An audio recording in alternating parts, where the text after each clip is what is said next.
Hello and welcome back to my YouTube channel. Hope are all doing well. तो देखो आज हम यहाँ पर ज्योग्राफी के कुछ क्वेश्चंस को डिस्कस करेंगे। ये क्वेश्चंस देखो आपके प्रीवियस एग्जाम्स में ही पूछे गए हैं, सो नो डाउट आपके आने वाले एग्जाम्स में बेनिफिशियल होने वाले हैं। देखो अगर आप कमीशन की तैयारी कर रहे हो तब तो आपके लिए ये वीडियो बहुत ही ज़्यादा बेनिफिशियल होने वाली है और ये क्वेश्चंस बहुत ही ज़्यादा इंपॉर्टेंट होने वाले हैं। देखो इससे पहले हम पार्ट 12 यानी कि 12 वीडियोज़ ऑलरेडी डिस्कस कर चुके हैं, तो अगर आपने वो वाली वीडियोज़ अभी तक नहीं देखी है तो डिस्क्रिप्शन में लिंक दिया गया है जियोग्राफी क्वेश्चंस करके, तो वहाँ पर जाकर के आप उन वीडियोज़ को ज़रूर से देख सकते हैं। तो चलिए वीडियो को शुरू करते हैं। तो देखो वीडियो के स्टार्टिंग में ही मैंने आपको बता दिया कि अगर आप कमीशन की तैयारी कर रहे हो या फिर आप क्लर्क के एग्ज़ाम की तैयारी कर रहे हो तब ये क्वेश्चंस इस तरह के क्वेश्चंस आपके एग्ज़ाम में पूछे जाते हैं। ये जो लेवल है हम यहाँ पर अभी इन क्वेश्चंस को डिस्कस करेंगे, तो इस तरह के क्वेश्चंस आपके एग्ज़ाम में पूछे जाएंगे। ओके, तो चलिए वीडियो को शुरू करते हैं। देखो टोटल हम यहाँ पर 28 क्वेश्चंस को डिस्कस करेंगे, तो इन 28 क्वेश्चंस में से आपके कितने सही होंगे ये आप नीचे कमेंट करके बताओगे। सो क्वेश्चन हमारा 55 है, which of the following do not belong to solar system. तो निम्नलिखित में से कौन सौर मंडल से संबंधित नहीं है। अब देखो क्षुद्र ग्रह हो गए यानी कि एस्ट्रॉयड, यह सौर मंडल से संबंधित है। धूमकेतु यानी कि कॉमेट्स भी सौर मंडल से संबंधित है, और ग्रह यानी कि प्लेनेट भी, यानी कि आप कह सकते हो नेब्यूला निहारिका जो है तो सौर मंडल से संबंधित नहीं होती। ऑप्शन बी यहाँ पर देखो करेक्ट हो जाएगा। देखो मैंने आपको पता नहीं कितनी बार बता दिया है कि जब भी आपका एग्जाम निकट में आ जाए तब आपको सिंपली क्या करना है, आपको इन वीडियोस को 2 या 3 बार देखना है। देखो प्लेलिस्ट मैंने हर एक एग्जाम की बनाई हुई है, हर एक सब्जेक्ट की बनाई हुई है। हिस्ट्री की आप देख लो, पॉलिटी की देख लो, जियोग्राफी की देख लो। तो आपको सिंपली क्या करना है, जब भी आपका एग्ज़ाम निकट में आ जाए तब आपको उन प्लेलिस्ट पर 2 या 3 बार विजिट ज़रूर करना है, उन वीडियोस को 2 या 3 बार जरूर देखना है, तभी आपके माइंड में ये क्वेश्चंस बैठेंगे। क्वेश्चन हमारा 56 है, which one of the following gases is found in highly quantity in exosphere. तो निम्नलिखित गैसों में से कौन सी एक बहिर्मंडल में सर्वाधिक मात्रा में पाई जाती है। अब देखो एटमॉस्फेरिक लेयर में आपको बता देता हूँ। सबसे पहले देखो ये हमारी पृथ्वी हो गई, पृथ्वी के ऊपर आती है हमारी ट्रोपोस्फियर यानी कि क्षोभ मंडल, उसके ऊपर आता है स्ट्रेटोस्फियर यानी कि समताप मंडल, और स्ट्रेटोस्फियर से ऊपर आता है मेसोस्फियर यानी कि मध्य मंडल, मेसोस्फियर से ऊपर आती है हमारी थर्मोस्फियर यानी कि आयन मंडल, और थर्मोस्फियर के सबसे ऊपर आती है हमारी एक्सोस्फियर, एक्सोस्फियर यानी कि बाह्य मंडल। तो यहाँ पर आपसे इसी के बारे में पूछा गया है, एक्सोस्फियर के बारे में, कि यहाँ पर जो है तो कौन सी गैस सर्वाधिक मात्रा में पाई जाती है। अब देखो ऑप्शंस आप यहाँ पर पढ़ सकते हो। सो 56 का देखो राइट ऑप्शन हो जाएगा ऑप्शन डी, हाइड्रोजन जो है तो सर्वाधिक मात्रा में पाई जाती है, ऑप्शन डी करेक्ट हो जाएगा। अगले क्वेश्चन की बात करें, which one among the following is not an igneous rock. तो निम्नलिखित में से कौन सा एक आग्नेय चट्टान नहीं है। अब देखो ग्रेनाइट एक आग्नेय चट्टान है, बेसाल्ट एक आग्नेय चट्टान है, और गैब्रो एक आग्नेय चट्टान है। ये 3 चट्टानें आपको देखो नोट रखनी है, ये तीनों कौन सी हैं, तो ये तीनों आग्नेय चट्टान हैं। बाकी ये जो नीस चट्टान है, ऑप्शन डी यहाँ पर करेक्ट हो जाएगा, ये जो है तो आग्नेय चट्टान नहीं है। सो 57 का ऑप्शन डी करेक्ट हो जाएगा। अब आप पूछोगे कि ये जो नीस रॉक है यह जो है तो किस तरह की रॉक है, यानी कि किस तरह की यह चट्टान है। तो यह जो है तो मेटामॉर्फिक रॉक है, यानी कि कायांतरित आप कह सकते हो, रूपांतरित चट्टान आप इसको कह सकते हो। ओके, तो चलिए अगले क्वेश्चन की तरफ चलते हैं। अगर आपको वीडियो अच्छी लग रही होगी तो जरूर से इस वीडियो को लाइक कर दें। क्वेश्चन नंबर हमारा 58 है, the great barrier reef is located in which country. The great barrier reef जो है तो किस देश में स्थित है। आई थिंक सभी को पता होगा कि द ग्रेट बैरियर रीफ जो है तो ऑस्ट्रेलिया के नॉर्थ ईस्ट साइड में स्थित है। ऑप्शन बी यहाँ पर देखो बिल्कुल करेक्ट हो जाएगा। अगले क्वेश्चन की बात करें, क्वेश्चन हमारा 59 है, which among the following rivers is the largest. तो निम्नलिखित नदियों में से कौन सी सबसे बड़ी नदी है। तो देखो सबसे बड़ी नदी यहाँ पर कौन सी है, तो यह है नील नदी, ऑप्शन ए यहाँ पर देखो करेक्ट हो जाएगा। अच्छा नील नदी किन 2 नदियों के संगम से बनती है। तो देखो नील नदी जो है तो एक तो ब्लू नील और एक वाइट नील, इन 2 नदियों के संगम से बनती है। देखो यहाँ पर एग्जामिनर आपको कई बार कंफ्यूज करता है, कई बार ऑप्शन में दे देता है ब्लू नील, वाइट नील, ग्रीन नील, उसके बाद रेड नील। तो आपको सिंपली नोट रखना है कि ब्लू नील और वाइट नील, इन 2 नदियों के मिलने से जो है तो नील नदी बनती है। ओके, बाकी यह निकलती कहाँ से है, तो यह विक्टोरिया झील से निकलती है, जो कि कहाँ पर है, अफ्रीका में है। और इसकी लंबाई कितनी है, कई बार इस नदी की लंबाई भी पूछ ली जाती है। तो इसकी लंबाई है 6650 किलोमीटर, 6650 किलोमीटर। अगला क्वेश्चन देखो, क्वेश्चन हमारा 60 है, rain shadow effect is associated with. तो वृष्टि छाया प्रभाव जो है तो किस से संबंधित है। अब देखो वृष्टि छाया प्रभाव जो है तो किससे संबंधित है? ऑप्शन आप यहाँ पर देख सकते हो, तो ये संबंधित है पर्वतीय वर्षा से, यानी कि ओरोग्राफिक रेनफॉल से। ऑप्शन सी यहाँ पर देखो बिल्कुल करेक्ट हो जाएगा। अगले क्वेश्चन की बात करें, क्वेश्चन हमारा 61 है। Which of the following is not an important factor of climate of an area? तो निम्नलिखित में से कौन सा किसी क्षेत्र के वातावरण का महत्वपूर्ण कारक नहीं है? यहाँ पर नहीं है पूछा गया है। अब देखो, लैटिट्यूड, लॉन्गिट्यूड, एल्टीट्यूड या फिर डिस्टेंस फ्रॉम द सी। सो 61 का देखो राइट ऑप्शन होगा ऑप्शन बी, लॉन्गिट्यूड यानी कि देशांश। ऑप्शन बी यहाँ पर करेक्ट हो जाएगा। ओके, अगले क्वेश्चन की बात करें, क्वेश्चन हमारा 62 है। बायोडाइवर्सिटी इज हाईएस्ट इन, तो जैव विविधता जो है तो उच्चतम कहाँ पर होती है? अब ये टुंड्रा जोन में होती है, प्रेयरी जोन में होती है, टॉरिड जोन या फिर ट्रॉपिक जोन में होती है? अब देखो, कुछ स्टूडेंट्स यहाँ पर ट्रॉपिक जोन कर देते हैं, बट वो गलत है।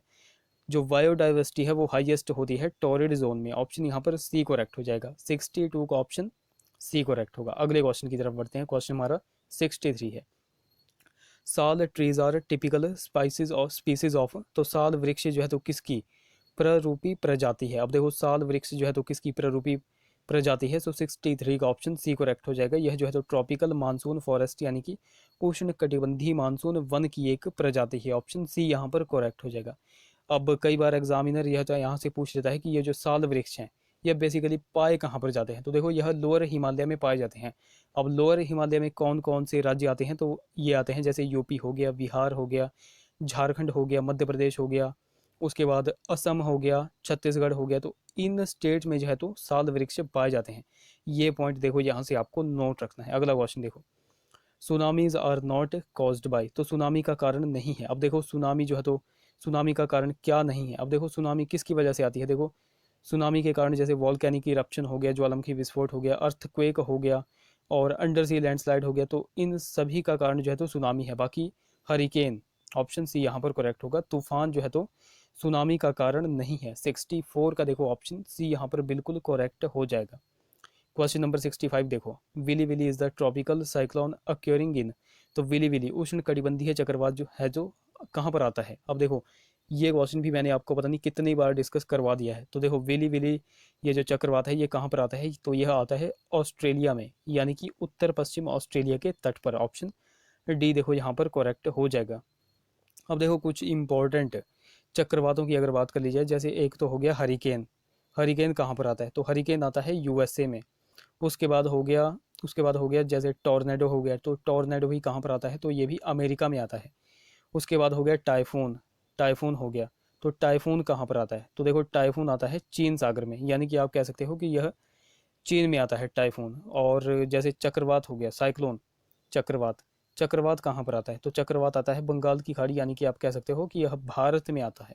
तो ये कुछ इंपॉर्टेंट पॉइंट्स हैं, ये आपको बिल्कुल यहाँ से नोट रखते हैं। क्वेश्चन हमारा 66 है।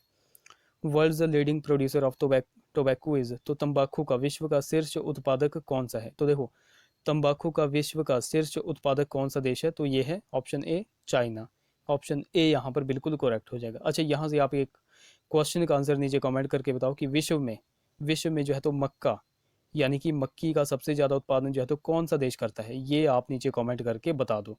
अगले क्वेश्चन की बात करें, क्वेश्चन हमारा 67 है। Which of the following states is smallest in area, तो निम्नलिखित में से कौन सा राज्य क्षेत्रफल में सबसे छोटा है? अब देखो, क्षेत्रफल में सबसे छोटा इन ऑप्शंस के अकॉर्डिंग हो जाएगा तमिलनाडु। ऑप्शन सी यहाँ पर देखो बिल्कुल करेक्ट हो जाएगा। अगला क्वेश्चन देखो, क्वेश्चन हमारा 68 है।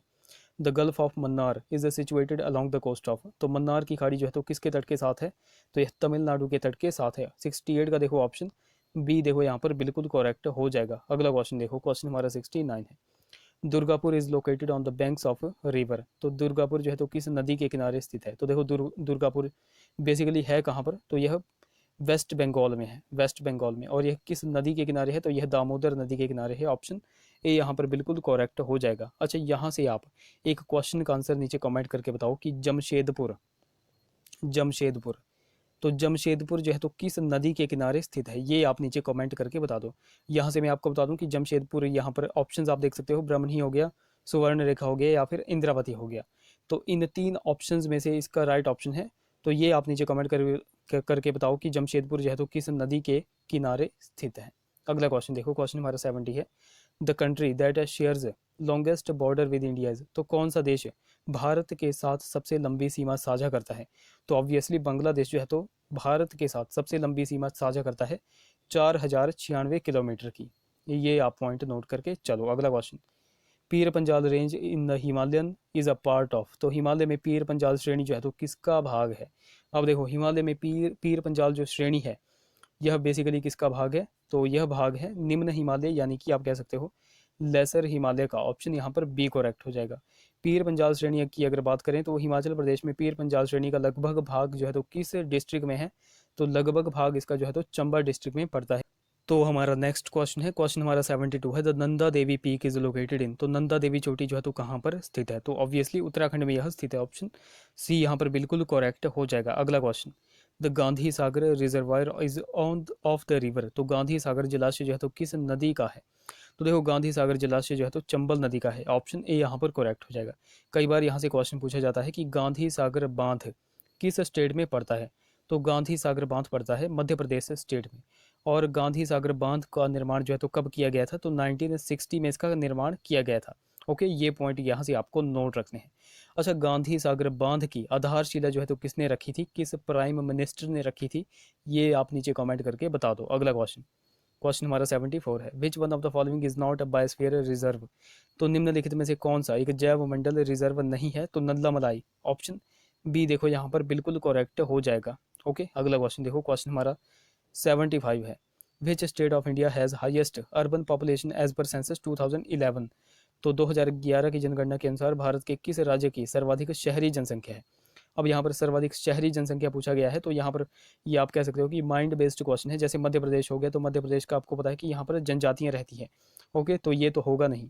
फिर पंजाब की बात करें तो पंजाब भी बेसिकली पिंड ही है, तो यहाँ पर भी शहरी जनसंख्या बिल्कुल ना के बराबर है। यूपी में तो आप खैर छोड़ ही दो, तो यहाँ पर बचता क्या है? तो महाराष्ट्र। ऑप्शन सी यहाँ पर बिल्कुल करेक्ट हो जाएगा। भारत की फिल्म की नगरी किसे कहा जाता है? तो महाराष्ट्र को। इसलिए यहाँ पर जो है तो सर्वाधिक शहरी जनसंख्या पाई जाती है। ओके, अगला क्वेश्चन देखो, क्वेश्चन हमारा 76 है, which one of the following is categorized as mallet, निम्नलिखित में से किसे नीलेट की श्रेणी में रखेंगे?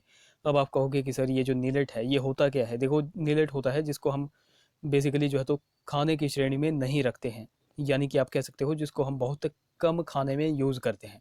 अब ऑप्शन सी देखो यहाँ पर सोरघम दिया गया है। अब अगर आपको इसका हिंदी मीनिंग पता चल जाएगा तो आप जो है तो इस क्वेश्चन का राइट ऑप्शन टिक करके आ जाएंगे। तो सोरघम का हिंदी मीनिंग क्या होता है? इसका हिंदी मीनिंग होता है ज्वार।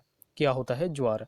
अब देखो एग्जामिनर आपको कैसे कंफ्यूज करता है, यहाँ पर सोरघम दे दिया है और हिंदी में भी आपको सोरघम दे दिया है ताकि आप कंफ्यूज हो सकें। ओके, तो देखो इस तरह के क्वेश्चंस आपके एग्जाम में भी पूछे जाते हैं, तो सिंपली आपको इनको ध्यान से पढ़ना है। अब देखो ज्वार आपको पता चल गया, तो ऑब्वियसली आपको पता चल गया है कि गेहूं तो हम देखो खाते ही हैं, चावल भी हम खाते हैं और मक्का भी हम खाते हैं। बेसिकली जो ज्वार है इसको हम किस में रखते हैं? तो इसको हम जो है तो इसको हम घास परिवार के अंतर्गत रखते हैं, घास परिवार के, इसलिए जो है तो इसको हम मिलेट की श्रेणी में रखते हैं। तो ऑप्शन सी यहाँ पर देखो बिल्कुल करेक्ट हो जाएगा। ओके, ये पॉइंट देखो यहाँ से आपको नोट रखना है। अगला क्वेश्चन देखो, which national highway connect Delhi and Mumbai, तो कौन सा राष्ट्रीय राजमार्ग जो है तो दिल्ली और मुंबई को जोड़ता है? तो दिल्ली और मुंबई को NH8 जोड़ता है। ऑप्शन बी यहाँ पर देखो बिल्कुल करेक्ट हो जाएगा। बाकी गाइज अभी अभी तक अगर आपने हमको टेलीग्राम और इंस्टाग्राम पे फॉलो नहीं किया है तो जरूर से वहाँ पर जाकर फॉलो कर लें। लिंक जो है तो डिस्क्रिप्शन में दिया गया है। कई बार जो है तो लिंक चलता नहीं है, तो आप सिंपली जो है तो टेलीग्राम पर हमको सर्च कर सकते हैं @let's prepare2। ओके, इसी तरह आप इंस्टा पे भी हमें सर्च कर सकते हैं। अगला क्वेश्चन देखो, क्वेश्चन हमारा 78 है, Zawar mines are important for, तो जावर खदानें जो है तो किसके लिए महत्वपूर्ण है? सबसे पहले आपको पता होना चाहिए कि ये जो जावर माइंस है ये बेसिकली है कहाँ पर? तो देखो यह राजस्थान के उदयपुर में है। कहाँ पर? उदयपुर। देखो कई बार एग्जामिनर आपको कंफ्यूज कर देता है, आपको राजस्थान न दे करके राजस्थान के एरिया क्षेत्र दे देगा, जैसे उदयपुर दे देगा, उसके बाद कुछ और दे देगा। तो सिंपली आपको नोट रखना है कि राजस्थान के यह कहाँ पर स्थित है? उदयपुर में यह खदानें स्थित हैं। अब यह जो है तो महत्वपूर्ण किस लिए है? तो यह जिंक के लिए महत्वपूर्ण है। ऑप्शन बी यहाँ पर देखो बिल्कुल करेक्ट हो जाएगा। अगला क्वेश्चन देखो, क्वेश्चन हमारा 79 है, which one of the following states in India has the highest percentage of tank irrigation, तो भारत के निम्नलिखित में से किस राज्य में तालाब सिंचाई का उच्चतम प्रतिशत है? तो यह है तमिलनाडु में। ऑप्शन ए यहाँ पर देखो बिल्कुल करेक्ट हो जाएगा। अगला क्वेश्चन देखो, the organism which feeds on bodies of the dead organism is, तो मृत जीवों के शरीर पर भोजन प्राप्त करने वाले जीव कौन से होते हैं? तो ये देखो डीकम्पोजर्स होते हैं। अब देखो डीकम्पोजर होते हैं, तो ऑप्शन बी यहाँ पर करेक्ट होना चाहिए था। अब देखो यहाँ पर ऑप्शन ए भी दे दिया गया है, स्कैवेंजर्स यानी कि अपमार्जक, यानी कि यह दोनों जो होते हैं, यह जो है तो मृत जीवों के शरीर पर भोजन प्राप्त करने वाले जीव होते हैं। एक तो हो गए डीकम्पोजर और एक हो गए स्कैवेंजर, यानी कि इस क्वेश्चन का राइट ऑप्शन क्या होगा? Option D, both A and B. Okay, अगला क्वेश्चन देखो, क्वेश्चन हमारा 81 है। Which one of the following is a secondary pollutant? तो निम्नलिखित में से कौन सा एक द्वितीयक प्रदूषक है? तो यह है सल्फ्यूरिक एसिड। ऑप्शन डी यहाँ पर देखो बिल्कुल करेक्ट हो जाएगा। अगला क्वेश्चन देखो, जो कि हमारा लास्ट क्वेश्चन है। The largest fresh water lake in India, तो भारत में मीठे पानी की सबसे बड़ी झील कौन सी है? तो यह है वुलर झील। ऑप्शन ए यहाँ पर देखो करेक्ट हो जाएगा। भारत की सबसे बड़ी खारे पानी की झील कौन सी है? तो यह है चिल्का झील। और पूर्वी भारत की सबसे बड़ी मीठे पानी की झील है लोकटक झील। अब यहाँ से आप दो क्वेश्चन नीचे कमेंट करके बताओ। सबसे पहला क्वेश्चन है, विश्व की सबसे बड़ी जो है तो खारे पानी की झील कौन सी है? और दूसरा क्वेश्चन है, विश्व की सबसे बड़ी मीठे पानी की झील कौन सी है? ये आप नीचे कमेंट करके बता दो। ओके, तो गाइज देखो, ये थे हमारे कुछ क्वेश्चंस। आई होप वीडियो आपको इन्फॉर्मेटिव लगी होगी। अगर वीडियो अच्छी लगी है तो जरूर से इसे लाइक करें, शेयर करें, चैनल को सब्सक्राइब करें, साथ में बेल आइकन को जरूर दबाएं। तो चलिए मिलते हैं अब अगली वीडियो में। Till then take care.